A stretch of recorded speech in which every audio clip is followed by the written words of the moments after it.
السلام علیکم ورحمۃ اللہ وبرکاتہ۔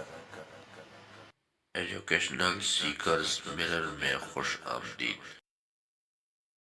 ناظرین، انبیاء کرام کی معلومات کے سلسلے میں دوسری قسط میں حضرت آدم علیہ السلام کے بارے میں مزید بنیادی معلومات فراہم کی جا رہی ہیں۔ سوال: حضرت آدم علیہ السلام پتلے کی صورت میں کتنے عرصے تک رہے؟ جواب: حضرت آدم علیہ السلام پتلے کی صورت میں 40 سال تک رہے۔ سوال: پیدائش کے بعد حضرت آدم علیہ السلام کی ملاقات کس جماعت سے ہوئی؟ جواب: ملائکہ کی جماعت سے۔ سوال: حضرت آدم علیہ السلام نے سب سے پہلے کیا کلام کیا؟ جواب: حضرت آدم علیہ السلام نے سب سے پہلے الحمدللہ کہا۔ سوال: حضرت آدم علیہ السلام نے فرشتوں سے سب سے پہلے کیا کلام کیا؟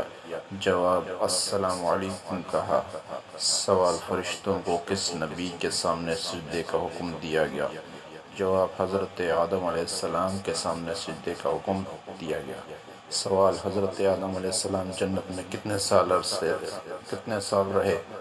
جواب: ایک روایت کے مطابق حضرت آدم علیہ السلام جنت میں 100 سال رہے۔ سوال: جنت سے زمین پر حضرت آدم علیہ السلام کس جگہ اتارے گئے؟ جواب: ہندوستان میں۔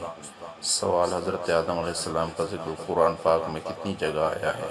جواب: 25 جگہ 9 صورتوں میں حضرت آدم علیہ السلام کا ذکر آیا ہے۔ سوال: حضرت آدم علیہ السلام نے حضرت حوا علیہ السلام کو مہر میں کیا عنایت فرمایا؟ جواب: آپ علیہ السلام نے مہر میں حضور پاک صلی اللہ علیہ وسلم پر درود شریف پڑھا تھا۔ سوال: قرآن حکیم کی سورہ بقرہ میں سب سے پہلے کس نبی کا ذکر ہے؟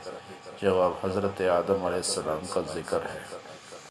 ناظرین، اس طرح کی مزید انفارمیٹیو ویڈیو حاصل کرنے کے لیے اس ویڈیو کو لائک کریں، شیئر کریں اور میرے چینل ایجوکیشنل سیکر مرر کو سبسکرائب کریں۔ شکریہ۔